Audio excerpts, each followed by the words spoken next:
Come on. Do not be afraid. Grab alcohol if you're afraid. It'll help. All right.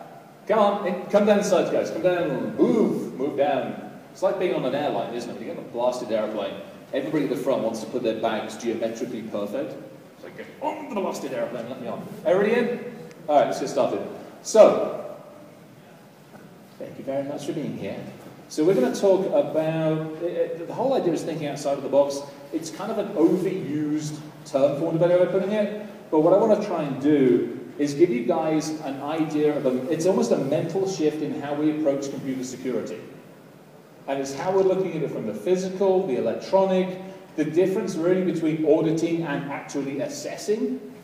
Some of the ideas, some of the concepts, some of how we do it, some of how we approach it, and some of the ideas, if you don't, whoever you use, ask them the awkward, nasty questions. We're going to have a little bit of fun with clouds, and we're going to have a little bit of fun with policies and procedures, and we're going to weave some interesting stuff to do with missiles and airplanes among the middle of it. Now, I'm going to put this up here because I tend to scare people occasionally. Most of you guys in Denver know me pretty well, and you know that I'm relatively tame. But other places don't necessarily know that. They think I'm scary. Everything I talk about has been part of an engagement. We have been brought into an organization as a trusted resource. That organization might be a commercial company. Some of you guys in here I've worked with before. Or it might be one of the 3, 4, or 5-lettered agencies. Everything we've done, everything I show, all the airplane stuff, all the missile stuff is done as part of engagement. This isn't us causing chaos and mayhem out in the world. We do a little bit of that, but we do it with the idea of working with organizations and working to help them understand their stuff. And as you can see, no real human long-term suffering was attended. Now, the other thing, we're going to modify how we do the slides. If there is a particular slide you want, stick it on the back of a business card, give it to Lisa, give it to Jay, throw one to me, take one of my cards or whatever. If you want to grab the whole deck or you want us to come do something with it, that's a slightly different thing that we're going to try and do this year. Everybody good so far? All right, let's talk about Qualys. So, the whole concept, the shift in mindset, taking a regular scan or an audit, the 300-page output you get from that, putting it on the shelf and letting it gather dust for many, many years, the difference between that and doing what we should be doing, which is a grayed-out man looking at the not the Magna Carta, the Dead Sea Scrolls, the early Qualys scan report. Why do we need to change this shift? Why do we need to do something different? Because what we're doing isn't working. It just isn't doing what we should be doing. We are still losing credit card data by the bucket load. We are still losing PII data by the truckload. I am still able, in my crazy way that I look normally, we're able to walk in and out of your organizations without anybody rugby tackling me.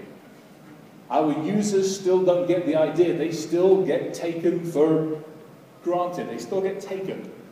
Scams are still working. We're losing billions. So what we're doing ain't happening and it ain't working. What do we need to do and why? Well, guess what? Your data is still the target. I still want your customer and your client data. I want your credit card data. I talked to somebody earlier on today. We were sitting there talking. They're like, well, we got 12,000 people. I'm like, that's great. Or no, 1,200. I think it was like 1,200 users. Like, okay, that's great. I can get between $30, $45 at a low end to $130, $140 for that user identity. If I've got a social and I've got an identity and I've got a name and maybe some other information, I will make money on this if I'm the bad guy. I still have your internal employee information, which they will gain access to this. And if I'm the bad guy, the worst thing I can do is get into your system and then use you to piggyback into somebody else's organization.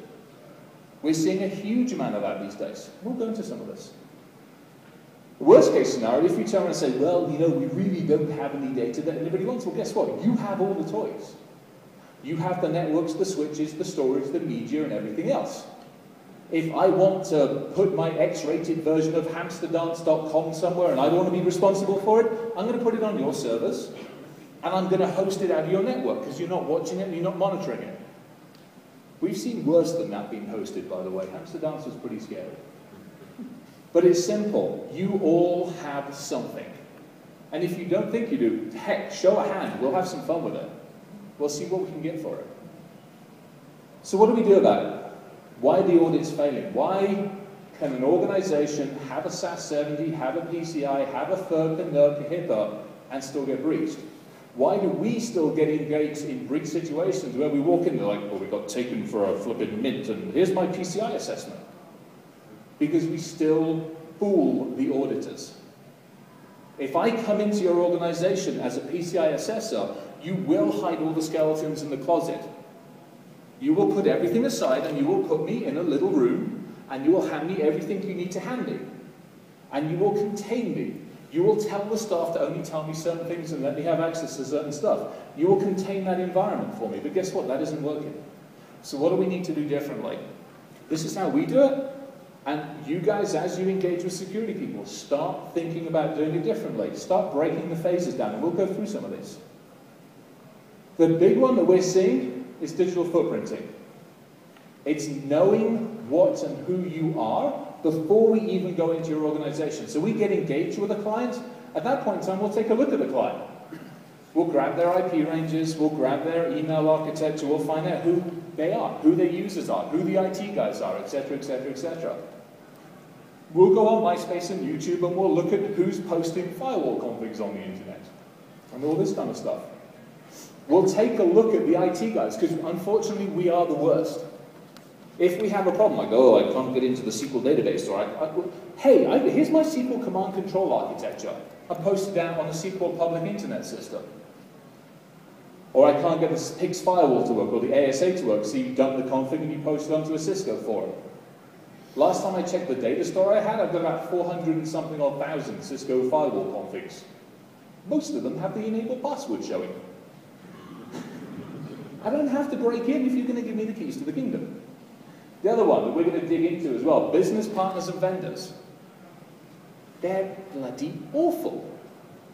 Because they get business with you, then they go out to the internet and go, whoa, we just won the business with this company. So when I'm looking to break into your organization, I just look down the vendor list and I go, well, they've got Cisco, they've got Checkpoint, they've got this, they've got Palo Alto, they bought it from here, and it's about 3 years old. Great, they probably haven't updated the configs. Let me see if the Metasploit exploits will work. Oh, look, I'm in. Why? Because I'm able to do digital footprinting. I'm able to pull in, top left-hand side, I'm able to pull your disk space CPU server auth architecture, posted by a financial institution. That gave us the ability to get in. I can pull your SkyTel pager stuff. I can pull all of your architecture. And this one's great. How many of you guys have remote users, those that are not contained within the corporate office? Lots of you guys. This was a perfect example. So the remote user had been issued a corporate laptop, which had corporate antivirus and everything else on it. Unfortunately, the remote user had managed to get his computer infected, because it hadn't been updated in a while. So rather than go back to the head office and go, hello, I've got a problem, he went out to the internet and Googled free antivirus. You know where this is going, don't you? So free antivirus was subsequently downloaded, and Hijack this took over, and it got rid of all the other bugs.